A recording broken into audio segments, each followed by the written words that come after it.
Put your name on it. Just put your name on it. That's all I say. Be a man or a woman. Put your name on it. Well, I'd like to hear about it, potheads. How the fuck you gonna know how to be great if you don't study greatness? Look at the game change. Donuts. If you want a battle, it's either that you will or you won't. You know, you're not a bad-looking man, Mr. Gals. But you are, Blanche. You are in that chair. There's something wrong with us. Something very, very wrong with us.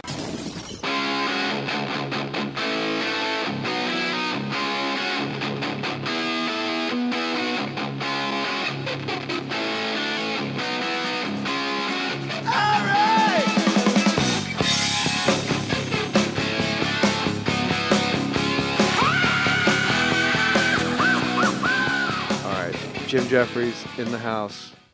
Hello. This is my first time talking to you as a in person. Talking to you as a dad.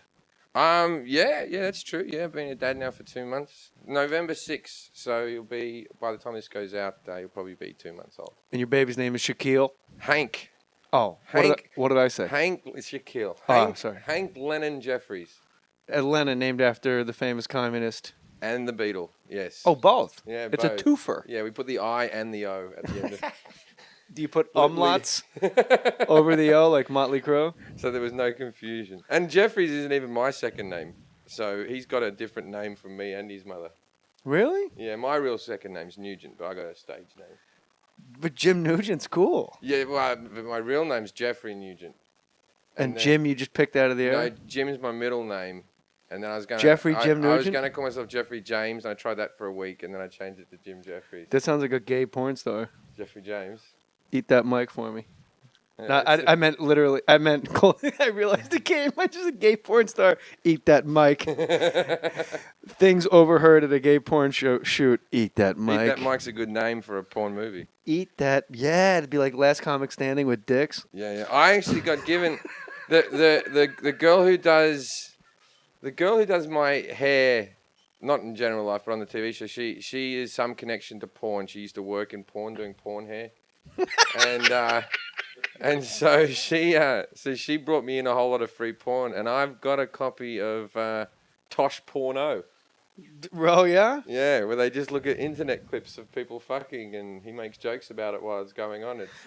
It's really the lost niche that never took off, and that is porn bloopers. You always think it's a good idea. You've watched them though. You've tried to watch them, but it's just sad. Yeah, and it's then always it's like someone slipping over as they come, and it's a girl not funny. Like, that's my eye, you asshole. Yeah, or some guy farting in someone's face. It's never pleasant. You actually feel bad for the people. Yeah, it never. And that makes porn lose its fun. As soon as you feel bad for the porn star, it's lost all of its appeal. Yeah, I really need to feel better than you, not feel better than you because you're getting injured because the mule that was supposed to fuck you kicked you in the stomach. I used to say a joke years ago about my favorite porn star was Rocco Siffredi, and people always wondered why my favorite porn star was a man, because when you watch him, there's a little bit of your brain that goes, she might die. when she's with him? He was so violent, that guy. But it's you know how old you're getting by... Now I look at, like, there's porn stars that I used to like that now I'm like, I'm done with you. You're too old. We're breaking up. Yeah, right. Because you have your girls that you're into for a little while, and then you get rid of them. I used to like Sylvia Saint was a big one for me, and now she just looks like Euro trash. I don't really... I like how you say that, like she wasn't Eurotrash when she came upon the scene. Like she used to be an all-American down-home girl, and now she's just like Eurotrash. Well, she is European. She's Czech, I think. I don't know. She's a porn star. She kind of came off the boat as fucking trash. Do you ever feel bad when one of them dies? At Ellis Island, she said, "I would like to chug cock. Please point." And then you're like, you know what? Now she's kind of tarnished. I think she did it in Europe, in her defense. All right. I don't think she came over. Still, so there's American trash and Eurotrash. Yeah, there's Eurotrash as well. Which is a different thing. They have a TV show in the UK called Eurotrash, which is just them. It's a comedy show about porn that's on like regular TV. How many TV shows are there about porn? Oh, I want to go back to your porn hairstylist. Have I ever told you the story about when I was in a porn? No. There we go. See, there's things you don't know about me. There's many. When I first started doing comedy in the UK, and I'd been doing comedy for about 6 months, my manager came to me with a proposition of doing a porno as a host. Okay. Right? I have the footage of it. There's a video that I have that I've brought back from in storage in the UK. It does exist, but basically what it was there was a TV show that was very popular in the UK called Stars in Their Eyes, which was basically people would come on the show and go, tonight, Matthew, who was the host, I'm going to be Paul McCartney. And they'd put you in the outfit and they'd give you the wig and you'd come out and you'd sing Yesterday, right? Okay. Or you could be anyone you wanted to. And that was people being dressed up as their favorite celebrity. Right. But like they used to have celebrity stars in those where Boy George came on and did David Bowie and stuff like that. So like it was a popular show, right? Anyway, I did a parody version of that called Come in Their Eyes, where I was the game show host, right? And we had this one girl come out, and I was about 23 at this stage. I was a real young bloke, and I'd never been in not front old of enough to know about it. No, not even being in front of a camera or anything. This is a great bit of training for me. And I dressed up in my one suit that I had. I think I was getting maybe £1,000, which was a lot of money, especially when the girl who got fucked in the ass got £300, because British porn doesn't pay much, right? So anyway, so they got. No wonder Sylvia Saint came here. Yeah, these were pretty low. This is a low rent girl. Now the guy, I don't know how much he was getting paid, but the guy came out and I said, "Who are you going to be today?" And he goes, "Tonight, Jim." I used my real name, of course, in the porn. I didn't have a.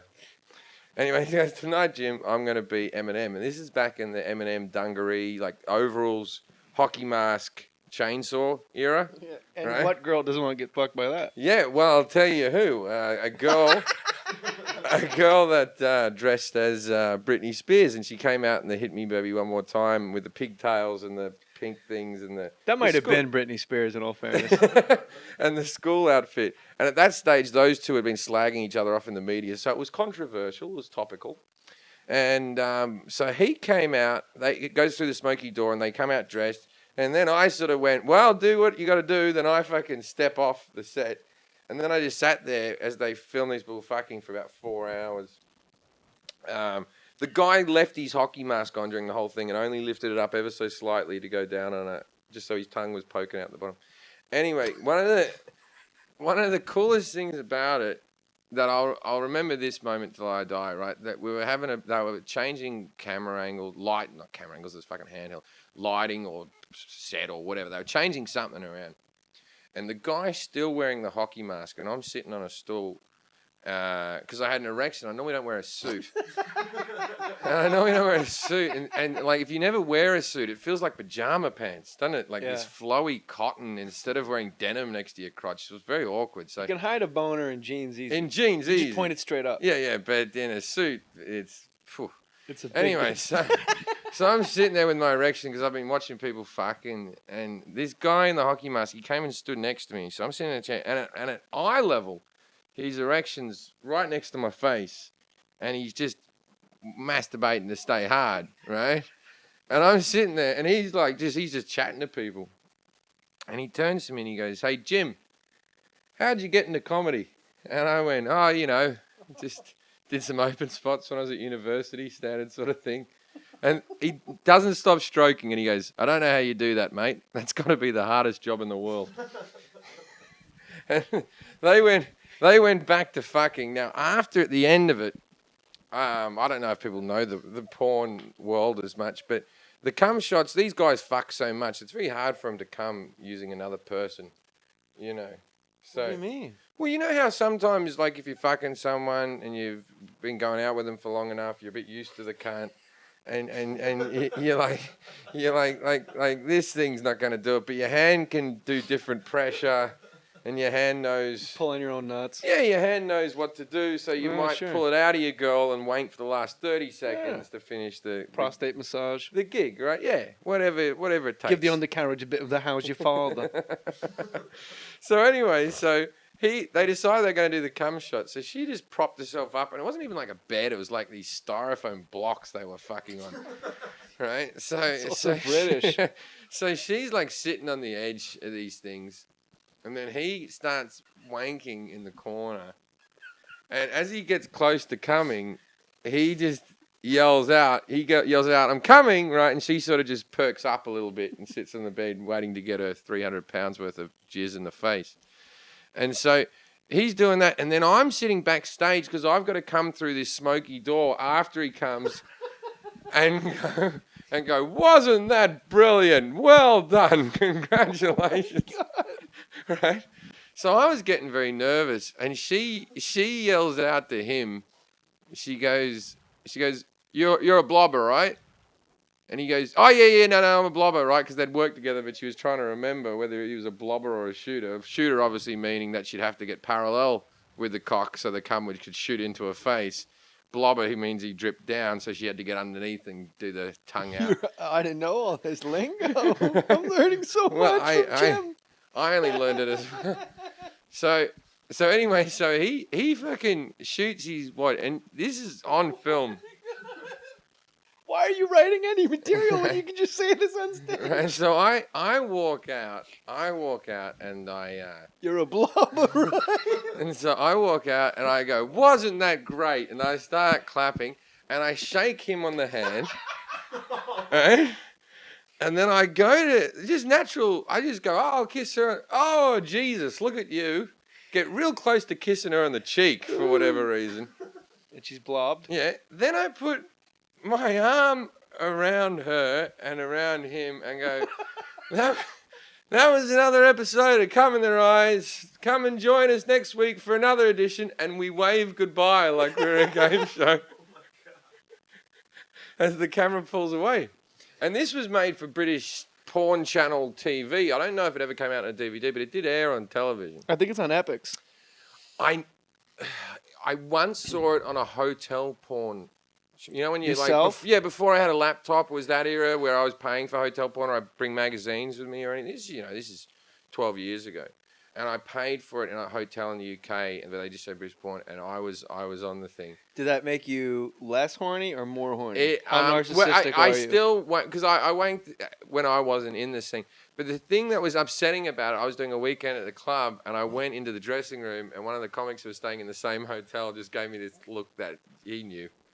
He'd seen my little. I kept it secret for years, and now I'm like, it might come out one day. If my career gets bigger, it might come out. So it's out now. Yeah. So my point is, why don't I be the guy to stay in front of it? Yeah. Don't ever be the guy that has to unring the bell. No, be the guy that rings it. Yeah. You know the saddest part about that story, out of everything you said, is the preamble when you said, "I'll remember this when I die." I picture you and your wife holding your hand and like a 60-year-old child, your son going, "It's okay, Dad, go into the light." And all you picture is going in to kiss a cum-soaked face and waving goodnight. Well, and the smell of Clorox and buttermilk. Here's the I said that like Jim Norton because I stink. Yuck. Here's the kicker, right? Oh. Fucking cut to 3 years ago. I'm doing I just sort of come over here just before I did HBO, or maybe a bit 4 years ago or something, and a newspaper in the UK were doing a feature on me living in LA, and there was a lady who was a journalist called Kate Copstick. She won't mind me mentioning her name in this, but she's a comedy reviewer. That's her whole job, right? And she came out here to do the interview. She also works part-time as a porn director. This Naturally. This I didn't know about her, right? She's a fairly sick puppy, right? Anyway, so she goes, I've got a great idea for the photo shoot for the article. You're going up into the Hollywood Hills. They've got this big mansion where they're filming porn today. Naturally. Right? Yeah. And we'll have a photo. There was a cool photo. It was me standing around in my leather jacket with sunglasses on, and there was all these porn stars. Like, one was mowing the lawn, one was bringing me fruit. It was a great picture for, hey, I'm in LA, right? Yeah. A bit wanky if I did it here, but like the show in the UK, it was a cool picture. If it was here, you should be on someone's lawn in England. Yeah, exactly. With a 300-pound porn star. We're just a fat woman with no teeth. I meant 300 pounds the money. Or did I? So anyway, I fucking show up to this point. Christina Rose is doing a blow bang when I walk into the room, right? So blow bang being she must have been on a lady days because they were just using her mouth for this scene. Oh, right? so it's like a gangbang with just your mouth. Just blowjobs, right? And so she's got these guys going. Lady days, right? I never heard that before. And so she's getting all these cocks pounded into her mouth, and then. You're fucking fellers. And I walk. I walk in like pretty excited, like I've been in LA for a few weeks when this happened, right? And I was like, fucking hell, this is a bit of fun, right? And there's other porn stars wanting to do other scenes, sitting around just in bathrobes, looking very unsexy, you know, just hanging about. And then as I'm watching these cocks going in and out of her mouth, and I've tried to find this point ever since. I recognize one of the cocks. It's the British guy. He made it over here. Oh. And good for him as well, right? Yeah. So he's the blobber. Yeah, the blobber. He's over here, right? He's Yeah. married to some Thai chick or something. But Of course he is. Yeah. Why wouldn't he be? So anyway, so he's over there. So they finish shooting, and I go, hey, I did that porn. This guy does like 3 porns a week, right? He couldn't remember it. Right? So I had to refresh his brain. I go, you were wearing a hockey mask and you had a chainsaw. And he went, it wasn't that porn. So, you know, that was a nice little... And then he went on to do your hair. No, he didn't. There was someone else who does my hair. When you talk, we should tell the listeners, when you talk about people doing your porn people that do your hair, you're of course talking about your show Legit on FX January 17th, 10:30 Thursday. 10:30 Thursday. After Archer. So that's hot. To be Archer and then right away into Jim Jeffries' show Legit, where you play yourself. Yeah, and then I think it's Russell Brand after us. I like his show a lot. Yeah, I like it. I liked when you had the Baptist church on. You know what I like about Russell Brand's show? I haven't seen your show yet. Otherwise, I'd tell you what I like about your show. But we'll do this again, and I'll tell you all the things I like about your show. I like your director a lot, Peter O'Fallon, director of Suicide Kings. Which, if you press him, he will tell you drunkenly in a bar that was a cult classic. It wasn't supposed to be. It's supposed to be a big... No one sets out for that. I remember once Christopher Walken made him so mad. Yeah. We all just kept laughing because we were all so drunk. Just 5 alcoholics in a house, and we all just started drinking when our coverage was done. Yeah. And they had to shoot Walken before noon because after lunch, I don't know whether he was smoking grass and drinking or whatever he was doing, but he just became like an insolent child. Like I remember Peter O'Fallon going, Chris. Yeah. I remember Peter. I'll cover you. Go ahead. I remember Peter O'Fallon going, Chris, you're killing me, and Walken going, why don't you just take that pot out? That was his answer to the fact that I'm sitting here bullshitting. Was he goes, just take that pot out. And then he asked him again, like if you could just say the lines the way they're written, and he goes, well, we're having fun tonight. And I remember walking that day and that night. It went well into night, like 1 a.m. Yeah. Goes, he just got obsessed with the phrase, are we not men? He just kept saying that over and over. So Peter would come over to him and go, I really need this piece of dialogue for editing. And Chris would lean over and go, are we not men? Like it didn't make any sense. Nothing made sense. And then finally, Peter O'Fallon, standing at the monitors, rips his headsets up. He goes, fuck it, rap. Throws his headsets down, goes in his Range Rover, and actually does a donut in the front yard of the house we were shooting in, just around and around and around. And then he just fucking takes off. It was in Compton, at this big-ass house in Compton. And then the weird thing is you have to see this person 7 hours later. Oh, I've he raps, and then it's makeup, and he's like, sorry about last night. In the time that we've done a TV show, because me and Peter wrote it together on that type of stuff, we've had one on-set fight where I went, you can fuck off in front of everybody. He's great because he's like a guy's guy, like where you can have that conversation. You can tell him to fuck off, and like you guys go to lunch, come back. My experience, I'm sure yours is too. It was the same. By the time and you guys just look at each other and like go. Yeah, exactly. It was. He's obsessed with, because we have a disabled character in the show in the sense that DJ Qualls is playing someone with muscular dystrophy. Or himself. Yeah, he just looks sick, right? And so DJ's playing, but Peter's dad died of a similar disease, right? Oh. Now the character's from my real life, from a story that I had where I had a childhood friend who had muscular dystrophy and blah blah blah. So anyway, but Peter's obsessed with writing ass-wiping jokes. He can work one into every episode because obviously disabled people have to have someone wipe their I'm going to see how many I can fit into this podcast. And so... when that girl, after the blobber, yeah. Do you think when she was done wiping her ass? I got nothing. Go ahead. So I had it with ass-wiping jokes.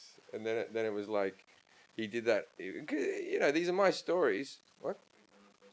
All right, because these are my stories, and where I just said no, I'm not doing it, and he had a little moment where he told me that I had to do it, and had a little hissy fit. I was tired. And said, I don't tell you how to direct. You don't tell me what's funny. Yeah, I mean, that's a legitimate thing, though, to say. Neither one of you being cunty about it. Yeah. Like, it really is the biggest, I think, and I'm sure you would agree with me being a comic, and like an upper 1% comic. Like, there's nothing more tragic than somebody telling you how to make something funny. And that's what gets in the way of, like, great TV shows. I remember on Mohr Sports on ESPN, we had the suits at ESPN going, yeah, we took it out of the monologue. It just wasn't funny. It's like, well, we got 8 comics in a room going, leave that in. That's hilarious. So when you get Peter telling you what's funny, you're in trouble because Peter's not funny at all. For the most part, he listens to me. No, he can't. Yeah, well, but the thing is, the executives at FX have been fucking grand. There was only one time where it was like they told me to take a joke out, and so we got John Ratzenberg in the show. Right? He's in From Cheers. From Cheers, yeah. Fucking love him, right? What's not to love? He's all sweaty all the time. And the thing he's a blobber. The thing about I think he would be. He's got a hot wife, man. Fucking hell, he just got married again. His wife. You don't get a wife like that if you're a shooter. Yeah, like that Pixar money can get you a nice wife now. Pixar money's where it's at. He's a fucking. Pixar money will get you pregnant. I wrote a joke for him, and then on the page it reads like it's a dead kid drowning in a pool joke, right? Which isn't pleasant, right? But when it's up and running, but how if does it read? do it, so I had to ring him up and do an impersonation of Ratzenberg and go, hey, the kid drowned in a pool. Yeah, anywho, right? If you put anywho on anything that he says, it's all right. It's fucking right. And then once they heard the impersonation, they went, oh yeah, that is funny, but they couldn't read it funny. I think the listeners are kind of stunned you do a John Ratzenberg impression. If you hang out with Ratzenberg, he is Cliff Clavin. Oh, I was thinking of Norm. Who's that guy? No, he's the mailman. Yeah, Cliff. He's sweaty as well, though. Yeah. Thanks for saving me. So he'll sit next to you, be in makeup. He's got bits, I think, but he'll sit next to you and he'll go, hey, Jim, hey, do you know that Jesus had a dog called Tippy? And you'll be like, did he? Yeah, he followed him out on the water and the poor little thing drowned. Right? That's like, and then he'll just walk away. But that's like every day, a little snippet like that. You know those packages you get and they get the paper in the bottom? That's my cut. I invented that cut. They stole it from me. That's hysterical. It's all day. I'm obsessed with. No, who plays Norm? Who plays Norm? That's George George Wendt. Wendt. This episode of More Stories is brought to you by Stamps.com. Think how much time you've been wasting going to the post office, how much money you've wasted leasing an expensive postage meter. Stamps.com is the better way to get postage. Use what you already have, your own computer and printer. Buy and print official U.S. postage for any letter or package with Stamps.com. Everything you would do at the post office, you can do right from your desk and at a fraction of the cost of a postage meter. I've been using Stamps.com for months. It's so convenient. Right now, get this special offer when you use my last name, Mohr, M-O-H-R. It's a no-risk trial. $110 bonus offer. That includes a digital scale of up to $55 free postage. Don't wait. Go to Stamps.com before you do anything else. Click on the microphone at the top of the homepage. Type in Mohr, M-O-H-R. That's Stamps.com. Enter Mohr. Now, how does the lady doing your hair doing porn come up in casual conversation? I don't know. Do you want it feathered? Because when I used to take it in the ass, everybody liked it feathered. No, she didn't do porn. I think she she did porn hair. I didn't know porn pubes. She did pubes? Well, I don't think she did Merkins and such? Yeah, everyone loves the word merkin. Well, especially in an Australian. It's the one little Merkins. weird thing that everyone knows, merkin. Merkins. You say it great. Ah, thank you. You almost sound like a Liverpudlian the way you say it. Merkin. That'd be merkin? Merkin? Is that Liverpool? Yeah, Liverpool. Yeah. That's not how the Beatles sound. You don't sound anything like the Beatles sound all, like old school Liverpool, right? But all right there, John, it's time to go back. Did you know Jesus had a dog named Tippy? We have to. And we're bigger than we're dog. Jesus, not Jesus himself. If you ever go to the Beatles Museum in Liverpool, it's basically like fucking, you go through. The only reason to go to Liverpool, probably. Oh, there's lots of cool things in Liverpool, man. Explain. Yeah, I love Liverpool. Well, the Liverpool soccer team's a big deal, but you go to the Beatles too, you can see Abbey Road, not Abbey Road, fucking Strawberry Fields and John Lennon's house and Paul McCartney's house. Strawberry Fields was New York's Central Park. Yeah, shut up. I really did. I swear to God. Strawberry Fields was the orphanage that was on the back lot near John Lennon's house, and he used to go play with the kids there. Really? Yeah. It was Salvation Army orphanage. Who's your favorite And Beatle? the thing was that his Aunt Mim used to say to him, don't go there, you can get in a lot of trouble and all that type of stuff. And he said, will they hang me? Because that was still corporal punishment. And there's nothing to get hung about. Oh. Is he your favorite Beatle?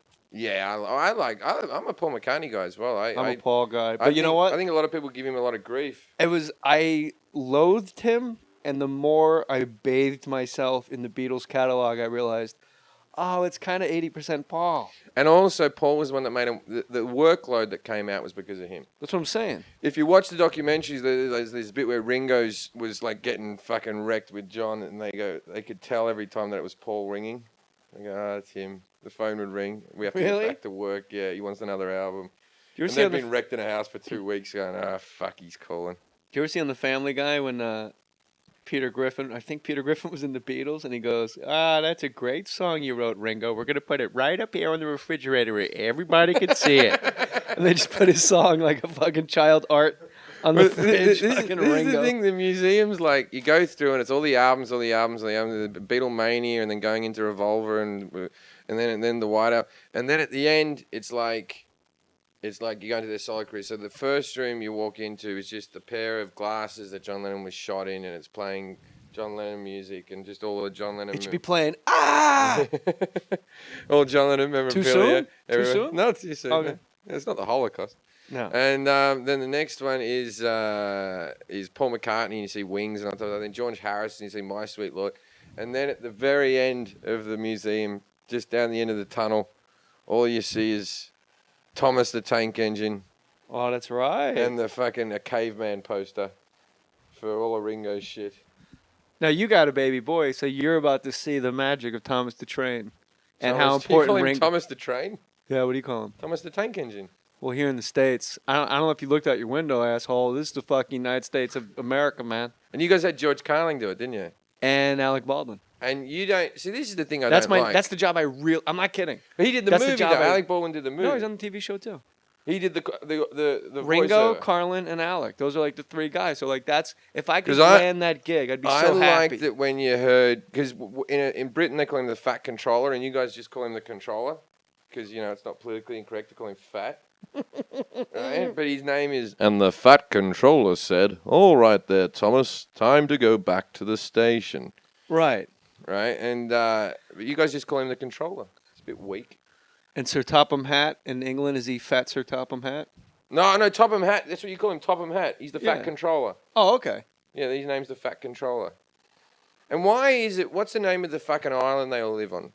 Sodor. Sort of. Why does it need such a big rail system for a fucking island?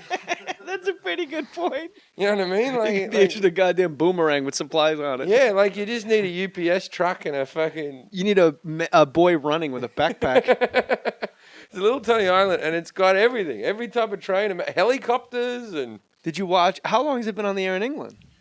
Well, see, my Thomas the Tank Engine knowledge is actually from Australia when my nephew was watching it. So this is 15 years ago I watched it. I like how you thought I was like an actual crazy person because I called it Thomas the Train. Like, that's what you call it, huh? Okay, Thomas crazy the Train man. doesn't have a ring to it. Like I'm Thomas like the Tank Engine. Like Thomas the Tank. Yeah, but Thomas the Train. But you reacted like I swam with Nelly, like in the Loch Ness Monster. Like, yeah, I did. I just thought you said it wrong, and you sounded like an idiot. You were like, my kid loves Thomas the Train. It is called. It's like calling the Beatles, hey, you like the cockroaches? You like the Fab Five? I do know it is called Thomas the Tank Engine on a lot of the stuff.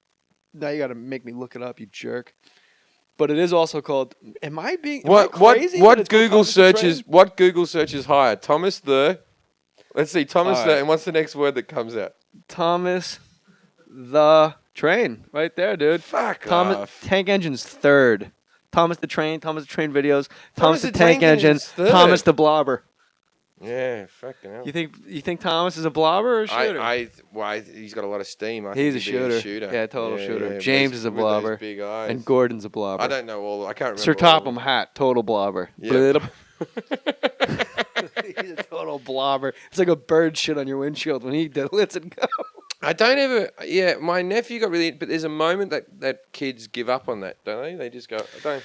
Yeah, I got two boys, And my oldest boy is 10, and it was like a sad moment when I had to take the train table out of the house and put it in the garage. And there was like that big moment where my wife and I said, "Do we throw it away?" And we were like, "No, because you know what? We're gonna have a baby. Like we're working on it. We're working on it. And right now, 18 months, the kid's bananas for the tank engine, as you would say. Yeah. Lining them up, and you get that little tunnel that makes noise. Choo choo. And he just lines them up, and it's got everything you need. It is like the perfect boy toy. Like that we didn't have. We had to use. I'm a big believer in this whole that people think it's conditioning. I think boys are fucking engineered to like every boy I've ever met, every child, fuck, as soon as the garbage truck comes, they get fucking excited. Trash truck. My son, if he sees a trash truck, he goes, "Trash truck!" Yeah. And he gets bummed out. Now he's 19, 20 months old. If you go, "Look, there's a trash truck," he'll turn his head like it doesn't count. Like, fuck, like you saw it before he did. You stole his shit. I have a small trash truck story. Hang on, okay. Real quick, everyone, January 17th, watch Legit on FX. What's your Twitter handle? At? Jim Jeffries. And that's with an E, Jeffries. Jeffries, yes. Because there's a Jim Jeffries that's not you. Yeah, that wasn't me. It's Jefffereries. Yeah, Warriors, get after him. I don't mind having a fake page, but please don't write to other comedians and tell them they suck. That's what the fake Jim Jeffries does. Oh, really? And I can't get it taken down because he writes parody on the page, so you can't. It's not anyway. Well, he sucks. But so You don't. My father built a house on a rock. Is where I grew up In Sydney. It's hard to explain, right? My dad bought a shitty block of land, which turned out to be a very nice suburb of Sydney, but at the time it was just like, come out to St Ives, buy some land, you know what I mean? And so it had like a big fucking sandstone rock on the fucking property, and it went out over a cliff's edge. So what my dad did was he built the house on top of the rock and built walls down the side of the rock, right? But he put fucking doors and windows into these walls. So it looked from outside that we lived in a big house with a second story. But we just lived on the little bit on top of the rock, right? So you could go down, you could open these doors up, but it would just be a fucking rock wall in front of you. Yeah. It's like the Winchester Mystery House. Right. Yeah. Well, not exactly. Yeah, but it was odd. Just say sort of. Sure, sort of, yeah. So we opened the door, it's just rock. So when I must have been maybe 10, and my dad, he bought a jackhammer. And A jackhammer? Jackhammer, yeah. Okay. And he started fucking, he thought he was going to chisel us out a second story. Right? Right? So the thing was, and each day you get further into the rock. At one stage, he got so far into the rock that you could go inside the rock like a Flintstones house with a rock roof. He should have been happy with that and built a sauna. Yeah, but, you know, he kept going and putting support beams into the... It's greedy, the your thing father. didn't. So the big problem is, this was about 1,500 square feet of rock. Hold on. I can already imagine on the internet, on the Tumblr page, it's going to be a picture of the fucking Flintstones house, and it's going to say Jim Jeffries' dad pointing to Fred. That's just a matter of time before that shit's up on the internet. Go ahead. So the problem is, it's like the Great Escape. Yeah. Where do you get rid of the rock? Right? So my dad started off with building a rock path out to the mailbox. But that didn't use up enough rock, right? So what he did was he made the rock path wind so as to use a bit more rock. Then we had a big wide driveway, and he built rock walls on either side like it was a fucking farm in Scotland. Right? Then he built a rock town. Yeah, but the thing is, it went from Rock of Ages. This driveway could fit 2 cars. It could only fit 1 car in the end because he built in the rock so much that the driveway got narrower. Then he got rid of the fence at the back and he made a rock wall out the back of the fence. I think we can probably Google map it and I can show you all the rock features. Right? If you want to see the... If you tell the story about you and your brother, what you found in the garage that belonged to your dad's, we'll segue into that. But anyway, so that's what I got. So rocks everywhere. But then it was like he was out of rocks, out of spaces to build rocks. And he still was only halfway through this jackhammer operation. Wait, hold on. Where'd your father get a jackhammer? My dad's a carpenter. He's a construction guy. He probably nicked it from a fucking site or something. He just bought it, I think. You don't buy jackhammers. There's no jackhammer store. You don't go to the pharmacy and go, I'd like my prescription and a jackhammer. What? Amazon.com. Get a This jackhammer. is a country Use where you the can buy jmoore.com. machine guns, and you're going, you can't get a jackhammer? How would you fucking let It's someone... easier in the States to get a machine gun than it is to get a jackhammer. Write it down. Yeah, well, you know, I'd Put like that to in see your- some jackhammer massacres happen if I can see the world Who a lot wouldn't? better. Put that in your goddamn TV show and write it out and tell Peter O'Fallon how to do it over the phone. And he tells you it's not funny and it's got to come out because So- it's a wiping your ass joke. So I think that's all of it. Go ahead. anyway, fucking, my dad decided he'd disperse rocks through the bins because the council wouldn't let you throw away. He wouldn't let you throw away rocks, so you couldn't put just rocks in there. They had to be scattered through. So if you had a waste paper bin in your bedroom, and if you went to throw it out, your dad would go, where are you going with that? And my dad would take my garbage and put 2 rocks in there and then seal the bag up and then 2 rocks in the kitchen one. And that was his way. It was, it was a painstaking process, but still easier than what they did in The Great Escape with the bags of dirt out the fucking legs, right? Anyway, one week he must have gotten rock happy on the garbage. This is where it links back to the garbage truck. Yeah. And the fucking... Hey, Jim, I'm the last guy you got to think convinced that you're going to circle back. I'm your guy. I know you got it covered, dude. He's in the garage fucking doing some carpentry, hammering something Some together. shit. Doing some shit to fucking feed us. Right? And the fucking garbage truck comes by. We had the ones with the claw.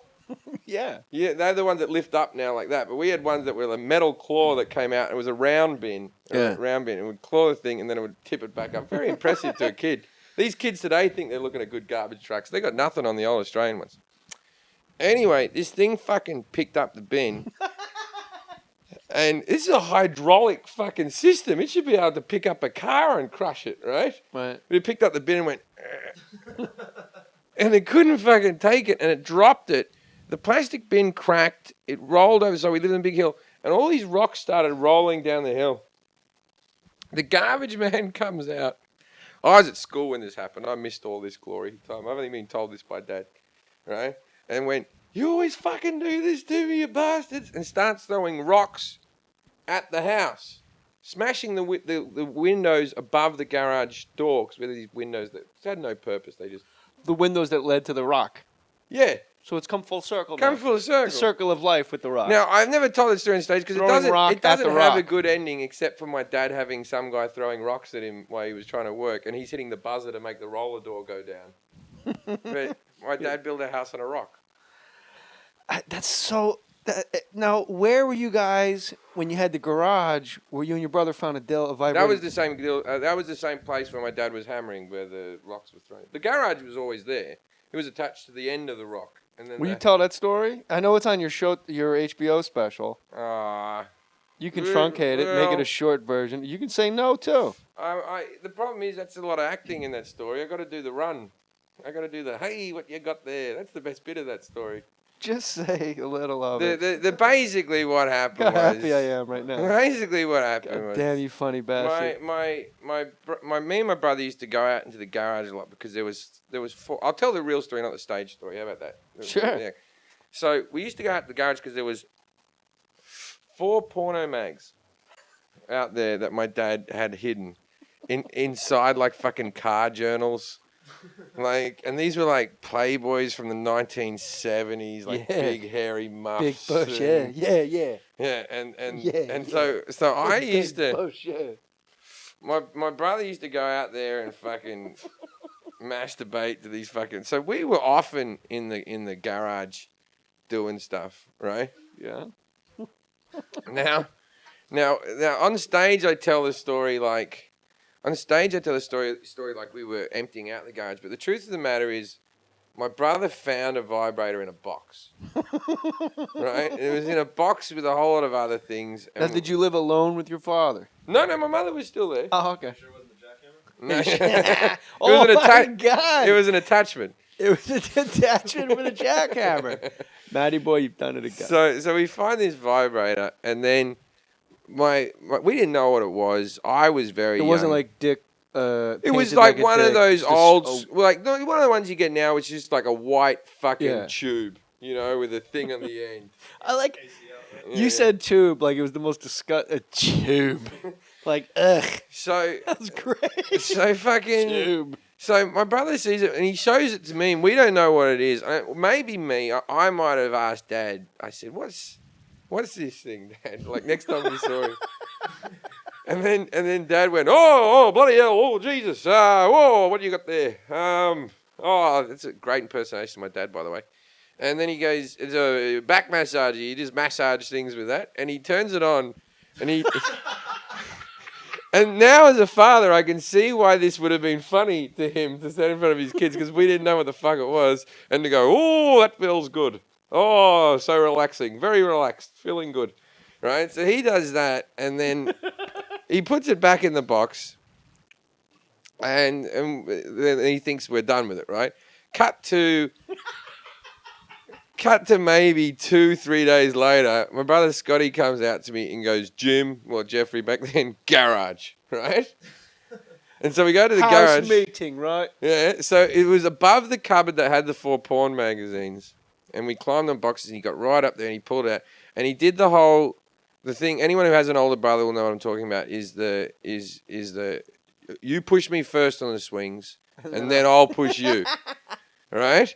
And they'll say, "You got to push me for 5 minutes, and I'll push you for 5 minutes." And they'll either, when it's your turn, they'll tell you that 5 minutes takes 30 seconds and that you're an idiot, or they'll just run away and leave you crying and trying to swing back and forth yourself, right?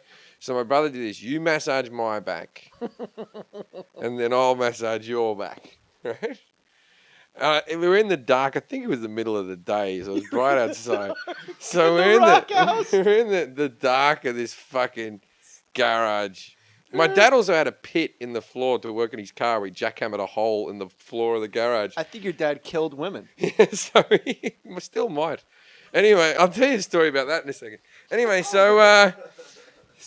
fucking, I massaged my brother's back for about 5 minutes, and with the vibrator. But the thing about it was, he was getting a genuine sort of, "Oh yeah, that's good," right? And then it was my turn, and then he just dropped the vibrator and ran out. And I remember I was about 5 or something, and I just remember crying, maybe 6, and I was just crying sitting there. And I picked up the vibrator and I turned it on, and I started rubbing my own back with it. At that moment, the garage door opens and Dad's car drives in to see his youngest son vibrating his back with a vibrator. And he looks at me. Now, he told you it's for massaging, so you don't drop it and run. Yeah, You're yeah. just looking at him. I just looked at him like that's what I was allowed to do, like, right? You're right. But this is relaxing. But the thing is, also, I'm crying whilst doing it. As you should be. That's the whole thing. But he said something to me that I say this and say, and this is what he did say. He looked me in the eye and he went, "Did Scott fuck you over again?" Right? It's just like he knew that cry was that Scott had fucked me over one more time. And then he took it off my hands and he said, "Now," he goes, "You're not to play with this, all right? You're not to play with this. This is Dad's." Now that's the sentence that haunts me. Not that he said that just don't play with it. The fact that he stipulated that it was his and not Mum's. Would it make you feel better as an adult? Knowing, really? If I have visions of my dad with these 4 porn magazines using this vibrator in some suspicious way in his fucking rock castle underneath the house. I think Matty Boy was right. I think your dad used it to break up the little rocks. The itty bitty guys. You got to pebble it out. My parents have just come back from a cruise. And they went on one of those big-ass boats with like the 11 pools and the shopping centres. You know how big they are now? Yeah, I think they're called cruise ships. Yeah, but they weren't these. They've only gotten this big in like the last 10 years. Yeah, that's true. Fucking massive ones. Princess Cruise, Carnival Cruise, Tom Cruise. So I think they've probably been this big in the US, but in Australia, this is the first time they've had one of these big boats down there. You know? So anyway, they've gone on this fucking cruise, and my mother has been in poor health since she was born. She's just she's got a little bit of, she likes being sick for the attention, but she had fucking polio. Like, how many people have polio? Like, you know. Testicular cancer. Yeah. So she had polio. Now, then she had a bad back my whole childhood and said she couldn't fucking move. And then she got diabetes, and that was like a happy day for her. Like, no one can deny this. There's a needle involved, right? So, but now as she's hit 70 and she's morbidly obese and all that type of stuff, she's not digging being sick anymore. She used to really dig being sick. Like, it was the only time people visited her.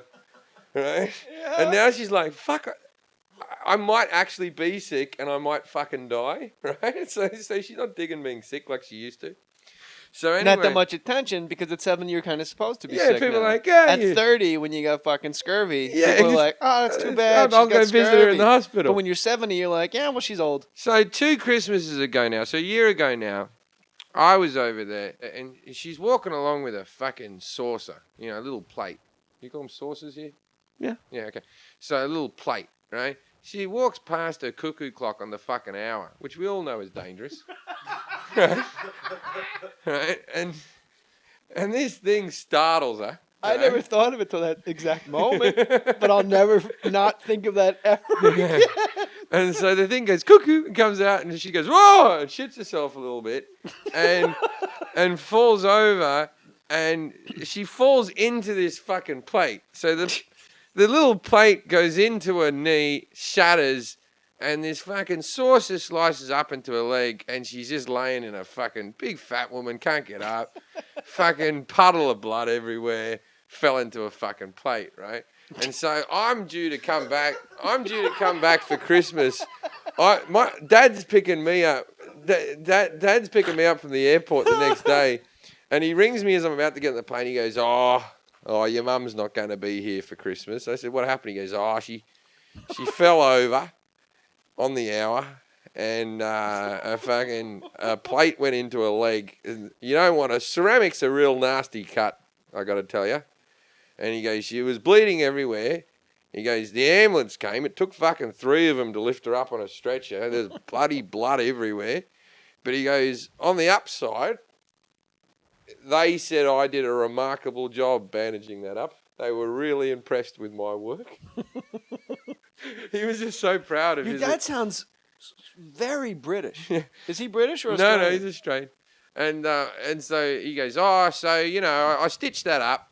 And no, I bandaged that up. She's going to be in the hospital for probably a couple of weeks, right? And I said, oh, that's all right. We'll visit her. And like, fucking cut to 4 months later because of the diabetes and all this fucking leg wouldn't heal up. She gets an infection in the hospital. She's just fucked, right? Then she gets deep vein thrombosis. What's that? It's what you get from sitting in economy on a 24-hour flight where you get blood clots in your legs. And like 200 people die from it every year. They get off a plane, they drop dead the next day type of thing, right? Jesus. So she got a fucking deep vein thrombosis from fucking laying down, right? So eventually the knee heals up and she comes back and then she's like, I think I might come and visit you in Los Angeles when she finds out my girlfriend's pregnant. I said, are you fucking kidding? You can't get up and down fucking stairs. You're going to visit me in Los Angeles? Like that, right? I go, you got deep vein thrombosis from laying down in bed. Imagine sitting in economy for 12 hours. You'll fucking die. My health insurance is expensive in this country. No one will insure you. And she goes, I think I can do it. So they bought tickets to come out here to see the baby, right? Then they go on a fucking cruise. She gets deep vein thrombosis again on a fucking boat. You can't travel more luxuriously than in a boat. No, you can't. Right? You can be on a pool in the ocean. Yeah. It's very meta. Yeah, but this is the whole thing. So fucking... On the second day, she's bedridden and put into the fucking hospital. But that's when my dad's holiday starts. He's free. He no longer has to he's mind a fat woman he's on got a all ship. He's got all these pictures of him hanging out with girls in bikinis. And he's fucking leathered drunk all the time because he can just walk back to his fucking room. But this is the thing. So I Skype him when I come back and I go, how's your holiday? And I can see my mum. My mum holds a fucking iPad on her tits, just rested on her tits. So you're just looking up this fat lady's nose, right? And she goes, I had a terrible time. I spent the whole time in the hospital. Like that, right? And then my dad rocks up behind her. He's wearing a T-shirt. And he goes, sexiest man, came fourth in the sexiest man competition. So why his wife's in hospital, they have all the young blokes come out to do sexiest man competition, and Dad goes, I fucking gave him a run for their money. They gave him 4th prize as a novelty type of thing, you know. First was a gold. Don't tell him that. Yeah, right. So he's like, sexiest man. He goes, the woman who was judging it, she didn't have a sense of humour. No sense of humour. Tried to sit on her lap and flirt with her a bit. She wasn't having any of it.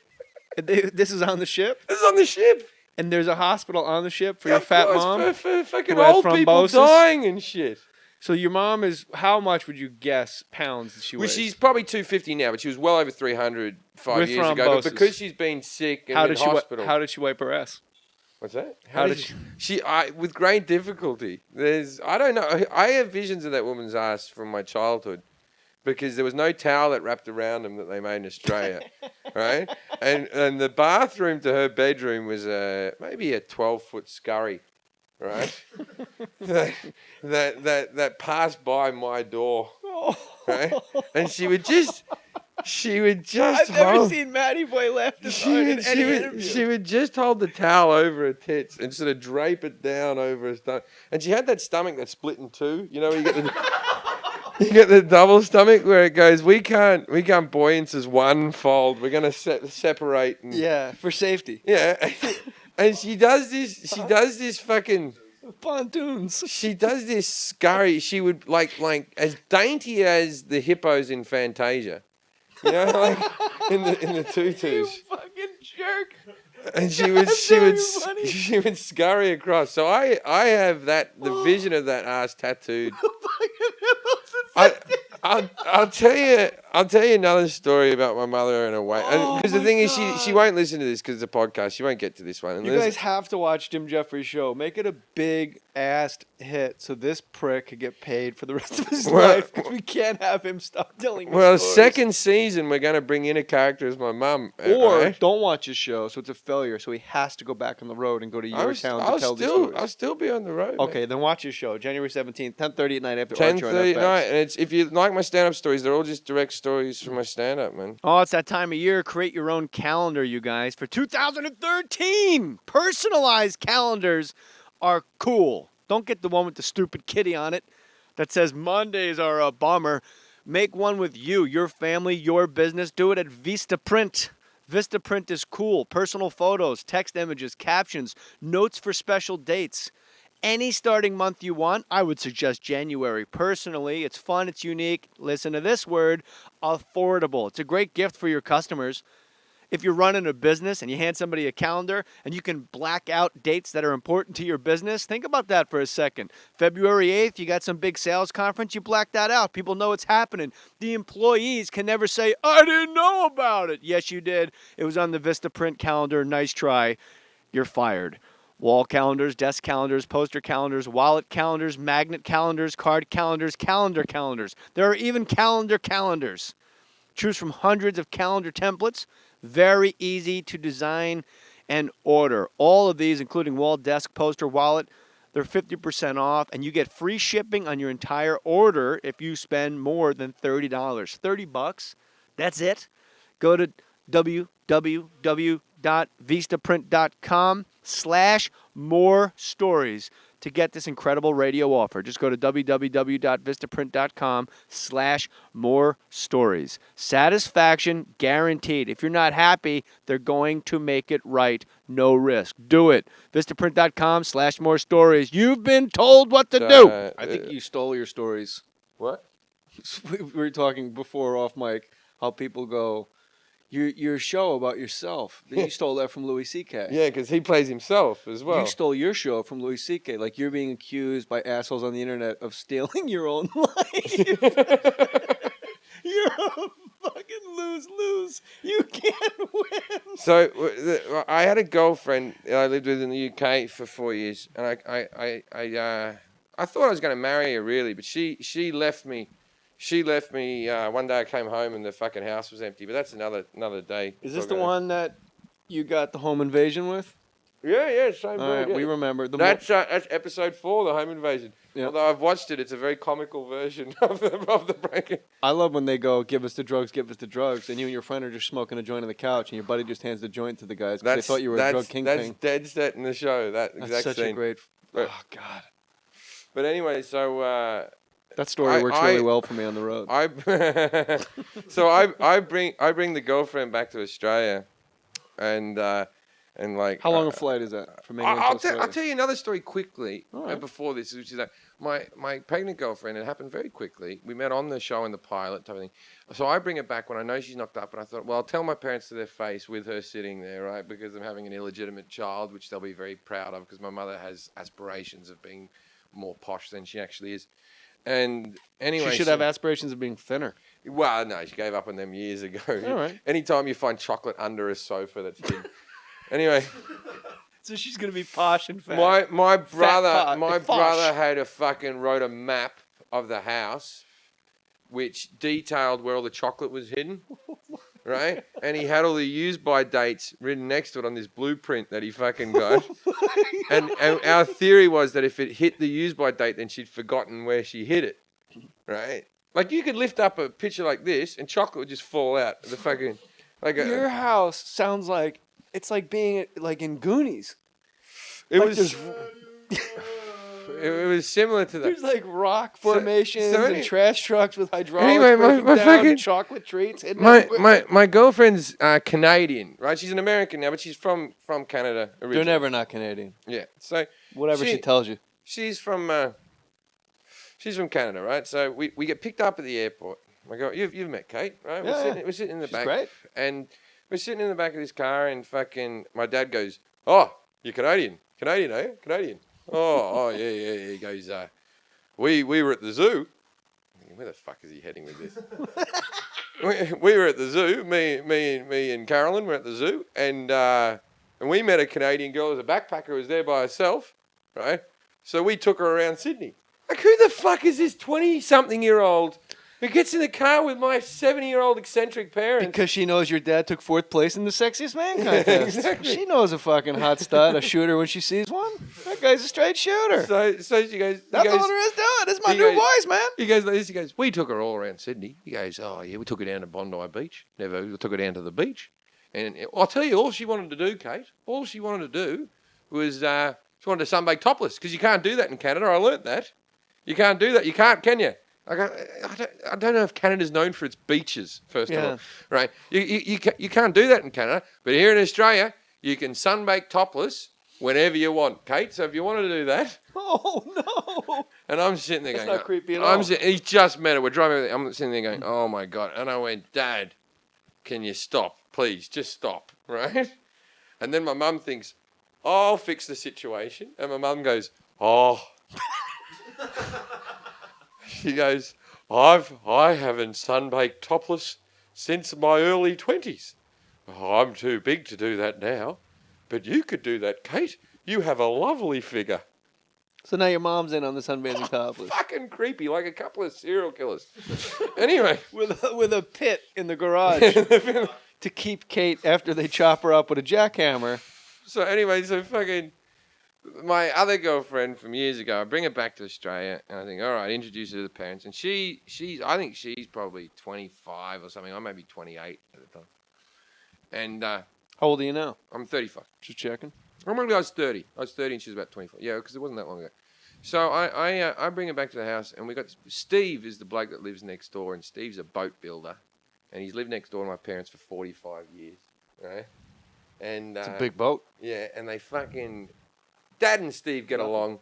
But Wendy, his wife, and my mother don't get that along, and about every 4 or 5 years they have a bust up where we're not to talk to them for about 5 years. I don't want you talking to that boat builder. and then I think that was Long Island. I don't know what accent that was. And then they get back together, and something happens, where they're friends again for 6 months, and then another bust up. They're never friends they're as long as they're broken up. They're always broken up way longer than they're friends. Oh, yeah? Right. But I was coming during a friend period. Okay. Right? So fucking Steve puts his head over the fence. Steve the boat builder. Steve puts his head over the rock wall. It's like whack-a-mole. Yeah. And he goes, oh, Jeffrey, you're back here. Oh, how have you been? Like that, right? And then he meets the girlfriend, and he goes, I've just built a boat for my retirement that's an old fucking prawn trawler, right? Like a Forrest Gumpy type boat. Right. That I've made into a houseboat. And he goes, I'll take you two out on the harbour. Now, Sydney Harbour, if you're going to go, is one of the most beautiful cities in the world. For that harbour is a beautiful place to go out on a boat, right? And so I thought, yeah, fucking hell, we'll do that because a girl from the UK will appreciate that little day out, right? We got their son. Yeah, there's sun and it was No, that's sun. it. Son. And That's it all was- you need to impress a And girl from the UK. we were going to go to the fish markets and buy some fish and then try them. And so fucking Take out my dad's vibrator, sunbathe topless. My mum pipes up and she goes, she's still in the car. Fucking Steve doesn't know she's in the car. And mum goes, oh, I'd like to go on that as well.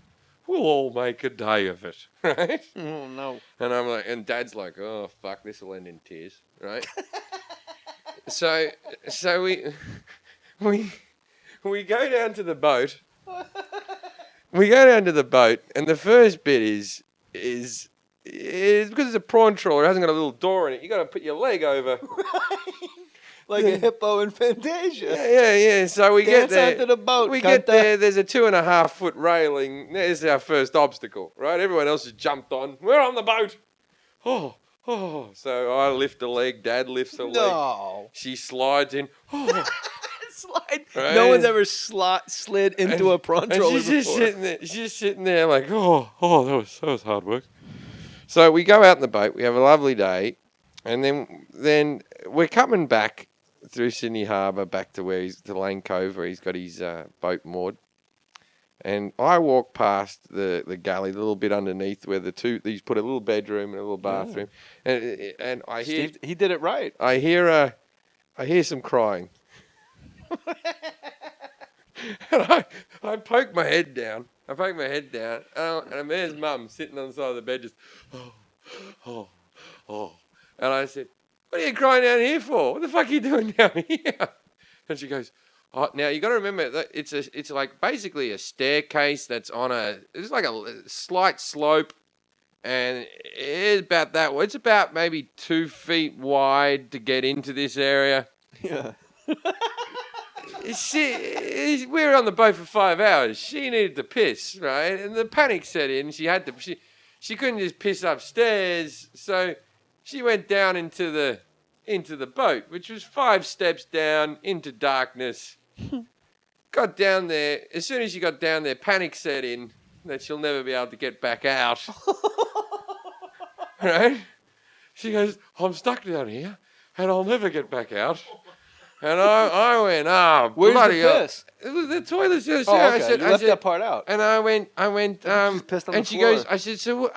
She goes, what do you fucking come down here? She goes, I needed to go to the toilet. What was I meant to do? And I went, and she goes, I'll never be able to get back out. And I said, well, we'll have to just cut the boat in half then. What do you mean you have to get fucking out? I don't care if it hurts you. You got to get back out. You're stuck in a boat. But she doesn't have the momentum Right. of flying down the stairs anymore. And I went, yeah, she can get down into it. You She fall couldn't down into it, yeah. And then so I find out later that she never even had a piss because she panicked too much and she got too nervous to urinate, which is fucking moronic. So I get down in the boat and I said, all right, well, you're going to have to fucking go in there. Right? I got a little beam of light coming through this thing. I lift one leg. I get right underneath her, and I lift her leg up onto one of the steps. And I said, there you go. That leg's up on a step. I said, hold on to the railings. And she's fucking wobbling. It's like having a child, Yeah, your mom, it sounds like. And then I get underneath, and I get all my underneath the ass, and I push up, and she's got 2 feet on the step, and she's holding on to the railing like that, right? And she's crying, and I'm going, oh, fucking hell, right? My girlfriend comes around and goes, hey, Jim, what's going on? And then she sees what she thinks will one day be her mother-in-law just crying, fucking propped up on a thing. And, A puppet show? yeah, and I'm like going, oh, Jesus Christ, right? And so she goes, give me your hands, Carolyn, I'll help. So this chick would be about 115 pounds. She's trying to pull this 300, this is when she was at her heaviest, 300-pound thing through this hole. Up, Gunter. Right? And I'm yelling out, Dad, go get Dad to help, right? And so she goes off, goes and speaks to my dad. She comes back and she goes, your dad doesn't care. Your dad sounds awesome. So he's been, Mom's stuck. He's been to this rodeo too many times, man. He knows what's funny. He's got to get himself Cut the out. boat in half. Right? So I say, look, Mum, this is going to hurt, but just lean forward, will you? There's about 6 feet. I go all the way back, and I gain up a bit of momentum, and I shoulder barge this woman's ass with every bit of power that I have. Right? And boom, and I knock her up into the hole. Now, this is no word of a lie, putting me in complete darkness. Right? Your mom's blocking light. The whole ass has blocked the hole. I'm in The Carolyn eclipse. I'm in pitch darkness. Can't see a thing. There's just these 2 fat legs wiggling. There's the muffled This is a Pixar movie. the muffled sound of crying and my girlfriend screaming. Right? Your mom's half in, half Yeah, out. because the sound's been blocked off a bit to me, right? And she's just yelling, "Get me out, get me out!" This way. I think I've pulled my back out now, right?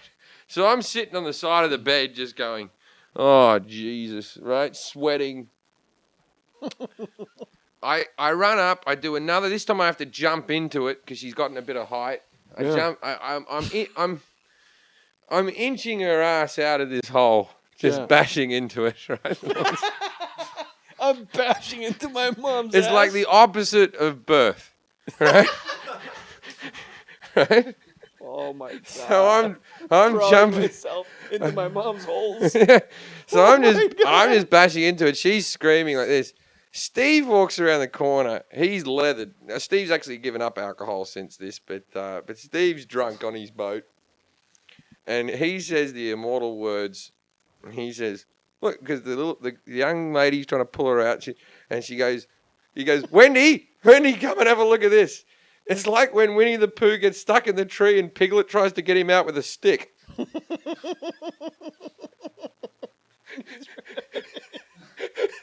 Same shape. Same shit. Now I'm picturing your mom in a half shirt. So in the end, Dad comes and Steve comes and they grab an arm each and they just pull, poof, right? She slides out onto the floor. Like a mackerel. Right? Laying on her front, her muumuu has gone and shot over her head. Oh. She's just underwear. I come out, I look like I've fucking been through 10 rounds, right? And I just come out like, oh, Jesus Christ. Like that, right? And she's screaming because she can't. I learned something about my mum that day. If she's on her stomach, she can't roll over. So she's still screaming. We're all knackered. Steve comes back with an oar from his little dinghy that hangs out the back of the boat. Right? Yeah. We wedge the oar underneath her. Even Carolyn. We roll her onto her back. And then I pull her up, and then she's sitting there crying like a really unhappy Buddha for maybe 40 minutes. And then because she just didn't want to go away from me. And then we propped her back up in a chair, and then we had to get her back out of the boat. So I'll say this. You made a day of it. yeah, we made a day of it. Just like your mom predicted. There was another time fucking my brother had a pool, and my mum went, have you got a railing into the pool? And then my brother went, no, there's no fucking railing into the pool. It's just the pool. Just you jump in the pool, right?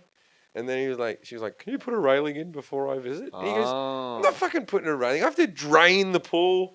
I have to fucking get some drills and put the railing in and then refill it. You can't just go underwater with a drill. You have to. That's a big fucking job to put But a she railing. didn't want the railing to get in. She needed to get out, right? Right. So Unless you have Steve and an You think oar. she would have learned after the boat incident. Stop going places. But my brother rings Don't walk me. by cuckoo clocks. Don't go on boats. Don't My go brother in pools. rings me up and he goes, Mum's stuck in the pool. He goes, she got in for a swim. We all went out and had a drink or whatever. I heard her crying there about 2 hours later. When Your mom must be so sunburned all the time. No, but this is She's like always stuck. she went in the evening. It was like from 6 o'clock till fucking 8 p.m. Right? Freezing. Yeah. So it was a heated pool, luxury. And so she's posh. So she's out in the yard just wailing around in the pool, right? So he goes, those noodles that kids have. Yeah, in the the pool water there? noodles. They had to put noodles, like 4 or 5 of them under each one of her Your arms. mother should come with a dolly. Yeah, under each one of her arms. And they had to lift her up like she was the Ark of the Covenant. Yeah. Your face is melted. So she can get out of the pool. But anyway, she still wants to come to America, and she thinks she can do it. But I told her not to come to my house. I said, What, the stairs in your house? Listen to what I said. I said, my house, some idiot designed it because all the bedrooms are upstairs. Yeah, it's very up and down. I've been to your house. A lot of stairs. It's on a hill. Yeah, and I went, and they go, why? She didn't see that objection. Why would they do that? And I go, I don't know, fucking stupid Americans. Yeah, blame it on us. We don't care. Whatever we got to do to keep Carolyn in Australia. She goes, I go, why do you want to come to America? And she goes, I thought I'd like to go to San Francisco. And I went, the hilliest place on earth. Yeah, she could roll one way. Yeah, but she wants to go to Disneyland because you hear that they give them, they give you little scooters there.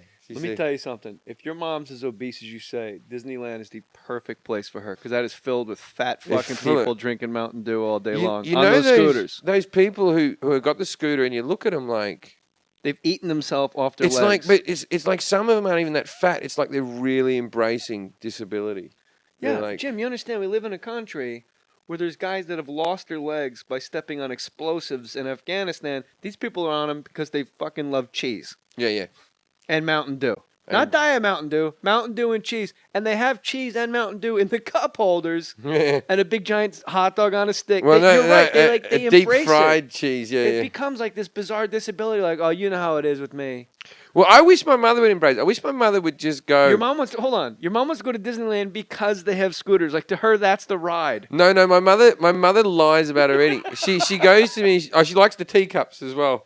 She is the teacup. Fucking squeeze her She just doesn't like the saucers. She'd look like a fucking. Boom! You put her in a teacup, she'd look like a gift hamper, and what? You know, like just like a round cup with like a fluffy toy sticking out the top of it. Okay? So, but my mother lies about instead of just going, I eat cake. All right, shut up. I fucking like cake. I'm gonna die. Give me my fucking cake. Yeah. What she does is she'll be at dinner, and she'll go like I took her out to dinner in Sydney last time I was there. It was like a 5-star restaurant, and I thought I'd take my mum out for a big meal because whatever. Yeah, it's your mom. It's my mum. So I took her out there, and we're sitting there, and then at the end it's like dessert comes around. No one was having dessert, and then she goes, "Oh, they have a chocolate fondant cake," which is one of those lava cakes that they fucking sell you at Domino's every 6 months. They bring them back out again. Yeah. It's just the gooey bit in the middle, and the cakes. Yeah. And then she goes, "Oh, I've never had a chocolate fondant cake." Who the fuck hasn't had one of those, first of all? But she thinks if she goes... Carolyn Jeffries. She thinks if... Carolyn Nugent, excuse me. If she's never had one... Then you know what? You should try it. Then people would go, you should try one. You've they love it. You should try one. Ooh. Well, what is this mozzarella cheese you speak of? Yeah, exactly. I've never had Brie cheese. Exactly. She one day told me that because we're too poor. I've never tried lobster. So what is Pepsi? I bought her a fucking lobster, right? And I go, I bought Mum a lobster. You never had fucking lobster, right? Yeah, and then that's a bet. And then my brother goes, "What's she fucking talking about? I gave her lobster last time she was here." I don't remember that. I don't remember. Oh, Jim Jeffries, January 17th. Make sure you watch his show. You are so goddamn fun to be around. And I'll say this about you. If I'm going to wrap this up and say nice things, which I like to keep it positive. Oh, good. I've never met Adam Carolla. Is a guy that you can just sit down, but just plug them in and they just go forever. But your level of stories that are true, that are hysterical, I can't go see Jim Jeffries anywhere he's performing. He's one of the funny. Obviously, you just heard him for an hour and change. How goddamn funny he is. Go see Legit FX. That's 10:30 Thursdays after Archer. And any social media that you can blow apart, letting them know that you're watching Jim Jeffries on Legit, make sure you do it. Get this guy paid. He's got a kid, for crying out loud. Congratulations on your baby. Thank you. I bet the baby never had lobster. The baby's... We met a lobster at the airport. The baby's getting fatter off the Atkins diet. He's getting fat. We were at the zoo. We met a lobster. Said he'd never seen a Canadian before. Did you know you can... My accents are the worst. I can do Walken and Tracy, and that's it. Oh, you do good impersonations, though. Yeah. I had... my British guy one of the producers, Paul Bernard, said to me, who's the producer on the show. Oh, let's not forget you wanted me to go on your show to play That- myself as a rapist. That's season 2. That episode got cut from this season. We wrote 15 episodes. It still exists. You wrote 15 episodes where I played Jay Mohr, convicted rapist. Not Jay Mohr playing a convicted rapist. Hell, here comes Jay Mohr. Remember the rapist, Jay, the actor, Jay. And you and Peter at the Universal Amphitheater were all at a concert together, and you're like, yeah. And Peter's like, yeah, with this, when he gets those crazy fucking LSD eyes, yeah. It'd be you, right? But as yourself. And I'm like, all right, but you're a rapist. I'm like, wait, what? Like I'm playing a rapist? Yeah, but you're you, and everyone knows you're a I go, well, hold on. This is a show based on the real life stories of Jim Jeffries. There was and another I play a comedian. raping There was person. another comedian that I tried to stop a rape.